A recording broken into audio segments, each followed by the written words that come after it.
The moment the moving truck rolled up to our driveway, Darlene Huxley practically started foaming at the mouth. I mean that figuratively, of course, but by noon, she was working herself into such a frenzy that literal foam wouldn't have shocked me in the slightest.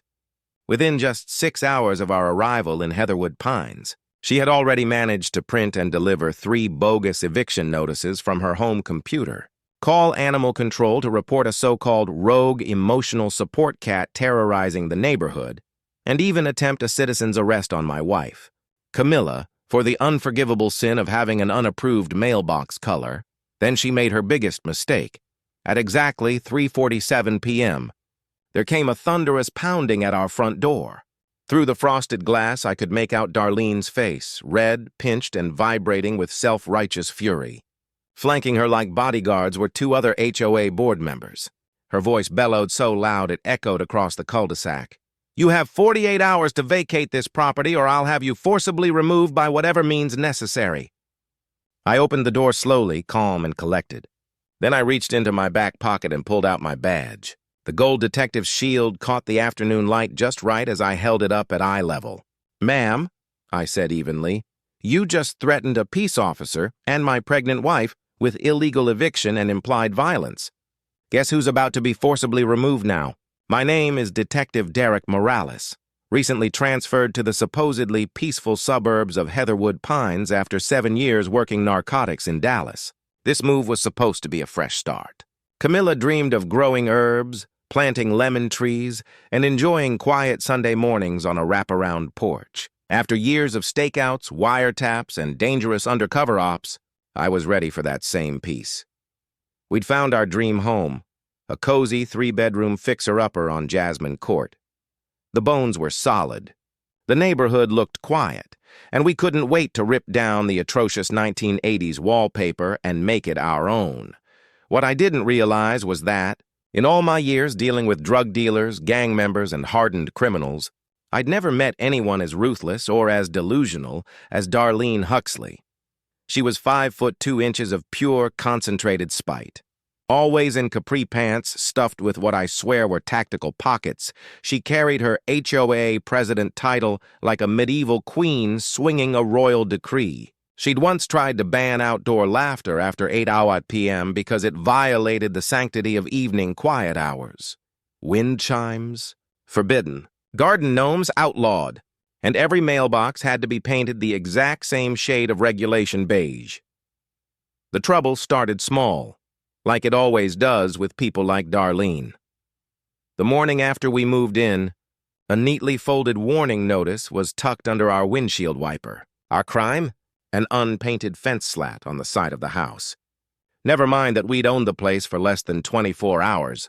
The next day, another letter appeared, this time a formal citation accusing us of displaying aggressively modernist patio furniture that clashed with the established aesthetic standards of Heatherwood Pines. It would have been funny if it weren't so infuriating. During our first weekend barbecue, a drone appeared over our backyard, hovering low enough to be obvious but high enough to pretend innocence. It circled 3 times, camera fixed squarely on our grill like it was collecting evidence for a federal case. When I waved at it sarcastically, it zipped away, straight toward Darlene's house 3 doors down. By Monday, we'd been reported to the city for operating an unauthorized business from a residential property. That business turned out to be my garage gym, where I trained alone at 5 a.m. before work. The poor city inspector who came out looked embarrassed to even be there. I showed him my badge, explained the situation, and he closed the case immediately. Before leaving, he let slip that the anonymous complainant had called 6 separate times demanding urgent enforcement action. Camilla, sweet, patient Camilla, still tried to keep the peace. She baked a batch of her grandmother's empanadas and brought them to Darlene's house, hoping to smooth things over. Darlene cracked open the door, looked down at the plate like it was a biological hazard, and said, "Ethnic foods are not welcome in Heatherwood Pines. They might attract undesirable elements." The way she said undesirable told me everything I needed to know about her brand of hate. Then came the porch cactus incident, the moment I realized we were dealing with something far beyond Normal HOA pettiness. Camilla had set a small, cheerful cactus in a hand-painted pot by our front door. It was maybe 6 inches tall, completely harmless.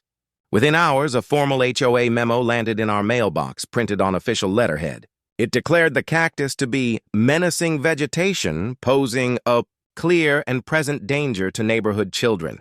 The letter demanded its immediate removal and threatened daily fines of $100 for non-compliance. That's when I knew it was time to go on the offensive toward 2 decades in law enforcement. Teach you one vital lesson. Document everything. I installed security cameras around the property, legal, visible, and always recording. I kept every notice, every letter, every ridiculous photo that appeared mysteriously in our mailbox. Somewhere in the back of my mind, I already knew I'd need all of it one day. That day came. Sooner than I thought. It was a Thursday morning when I found an eviction notice taped to our front door with enough scotch tape to gift wrap an entire platoon's worth of Christmas presents. It was printed in Comic Sans, which somehow made it even more insulting, and accused us of violating 17 HOA bylaws. The document ordered us to vacate within 7 days and was signed Darlene Huxley, President, CEO, and Supreme Authority of Heatherwood Pines HOA. I brought it to my captain that afternoon, partly for legal advice, mostly because I knew he'd get a laugh out of it. He laughed so hard, tears filled his eyes, but then he grew serious. "Derek," he said, "people like that? They escalate when they feel cornered. Be careful." I should have listened more closely, because the following week, Darlene filed an official county complaint claiming Camilla and I were illegal squatters who had broken into the home and were refusing to vacate. She even forged property documents to suggest she personally owned our house, through some imaginary HOA clause, and the pièce de résistance? A grainy, obviously photoshopped photo showing me pointing a weapon at concerned neighbors.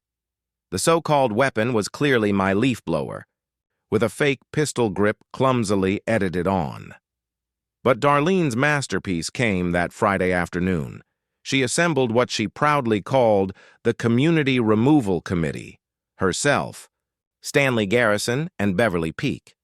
Stanley was a retired accountant who perpetually looked confused about where he was. Beverly, on the other hand, was Darlene's right-hand enforcer, the same woman who once measured grass height with a ruler during a thunderstorm. And that was the moment I realized this neighborhood war was only just beginning. They rolled up to my house in a golf cart decked out with HOA flags fluttering like it was some kind of deranged parade float.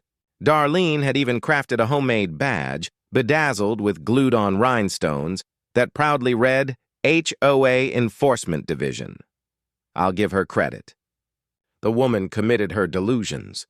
With Stanley and Beverly in tow, she marched right up to my front door, pounding on it with surprising force for someone her size. Her voice, sharp and commanding, echoed across the cul-de-sac. "Under the authority vested in me by the Heatherwood Pines Homeowners Association, I hereby order you to vacate these premises within 48 hours. Windows cracked open. Curtains shifted. Faces appeared at every window on the block. "Failure to comply," she continued, "will result in forcible removal by any means necessary.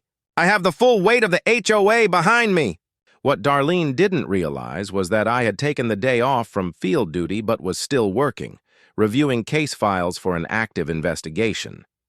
My body cam was running, my phone was recording, and I'd just finished texting my lieutenant about another case. In other words, I was legally functioning as a police officer when she decided to threaten me and my pregnant wife. I opened the door slowly, locking eyes with her as the smug confidence drained from her face.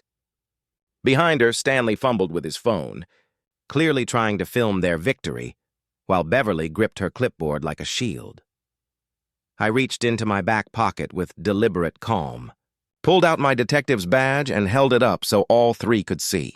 "Ma'am," I said in my official tone, the one I reserve for arrests and courtroom testimony, "I'm Detective Derek Morales with the Heatherwood Pines Police Department.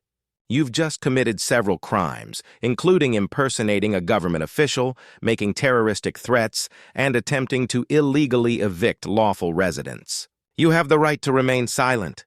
Darlene's jaw dropped. Her mouth opened and closed like a goldfish gasping for air. That's not, you can't, she stammered. I am the authority here, she suddenly shouted, stamping her foot like a furious toddler. This is my neighborhood. I decide who lives here. I continued reading her rights calmly while pulling my phone with my free hand. Sheriff's office, this is Detective Morales. I've got a situation at my residence involving threats and attempted illegal eviction. I'll need units for transport. Stanley dropped his phone with a clatter. Beverly's clipboard slipped from her fingers, papers fluttering across my lawn like confetti. They both stepped backward, the color draining from their faces as reality began to set in. Darlene, however, wasn't ready to surrender. You can't arrest me, she screamed, flecks of spit flying. I'm the HOA president. I have immunity. This is my jurisdiction.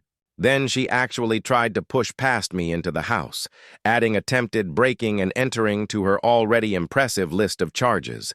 Within 10 minutes, 2 sheriff's deputies arrived. Lights flashing, sirens off. They wanted to keep the scene calm, but by that point, every neighbor on the street was watching. Phones were out. This was already a full-blown suburban spectacle. I handed Deputy Chen, a seasoned officer I'd worked with before, a flash drive I'd prepared ahead of time. On it were screenshots of Darlene's fake documents, threatening emails, surveillance clips of her drone hovering over our backyard, and recordings of prior confrontations. Chen reviewed the evidence on his patrol car's laptop, his eyebrows steadily climbing higher. She claimed she owned your house? He asked, disbelief thick in his voice. And filed official reports with the county? This is extensive. That's when Darlene made her final, glorious mistake. As Deputy Chen approached with handcuffs, she bolted, or more accurately, waddled briskly to her golf cart and floored it. The thing maxed out at maybe 12 miles per hour, but she drove it like she was in a high-speed chase. She made it about 30 feet before attempting a dramatic turn onto the sidewalk. The cart tipped, wheels lifted, and she went tumbling out in a flurry of capri pants and rhinestones, landing face first in her prized hedge. The same hedge she'd once fined a neighbor for trimming unevenly. The arrest after that was almost anticlimactic. Deputy Chen read her rights as she sat on the curb. Leaves tangled in her hair while the other deputy documented the scene. Stanley and Beverly were questioned, then released. It was clear they were followers, not co-conspirators. Still, they'd face their own fallout later. By evening, every second of the incident had been uploaded online from multiple angles. Local news picked it up almost immediately. The headline flashed across the screen that night. HOA president arrested for fake eviction scheme. The photo they chose showed Darlene being helped out of the hedge. Face red and eyes wide, her rhinestone badge hanging crooked. The segment even mentioned Camilla's menacing cactus, cutting to a close-up of the tiny plant with its red flower. The reporter could barely keep from laughing. The internet, of course, had a field day. Someone looped the audio of Darlene screaming, "I am the law!" and set it to a dance remix. The golf cart chase and hedge dive went viral on TikTok, racking up millions of views within days. Memes flooded social media. One showed her rhinestone badge overlaid with Comic Sans text reading, "Authority? Denied." Another featured a cartoon cactus wearing sunglasses with the caption, "Menacing vegetation. Since 2024.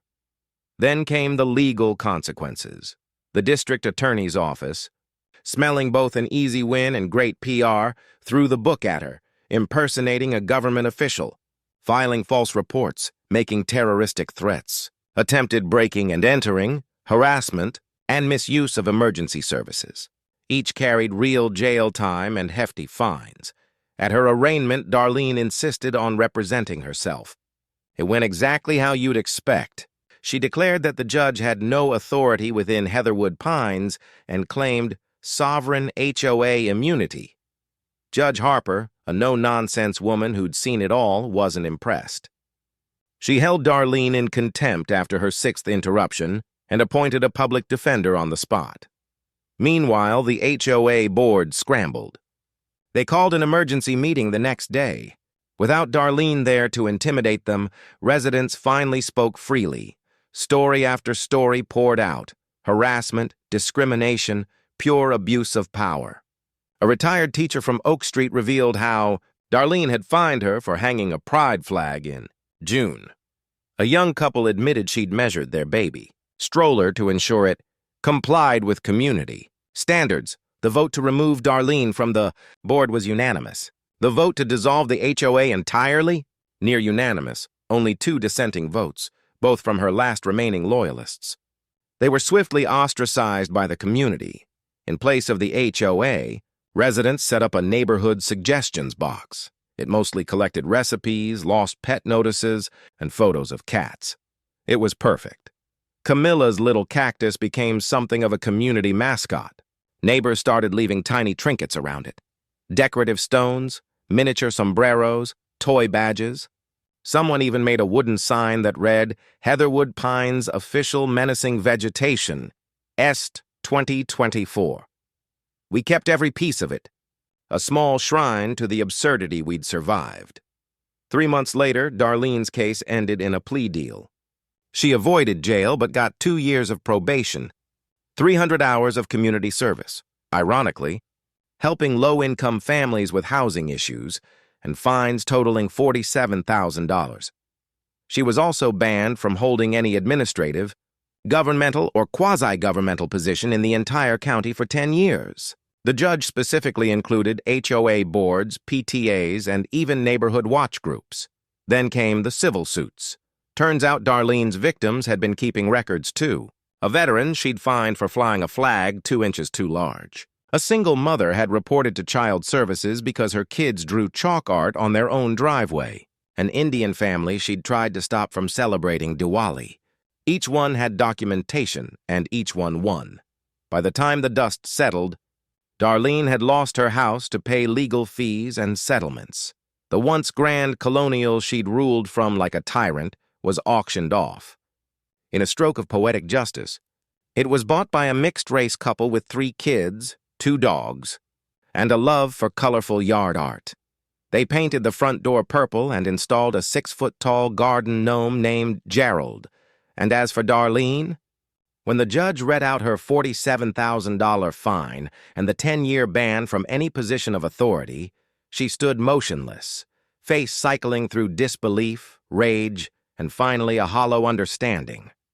She opened her mouth to protest, but no words came out. Her knuckles whitened on the defendant's table. She swayed slightly, whispered just loud enough for the court reporter to catch, "But I was the president." The gavel came down with a sharp, echoing crack, ending the reign of Heatherwood Pine's most infamous ruler once and for all.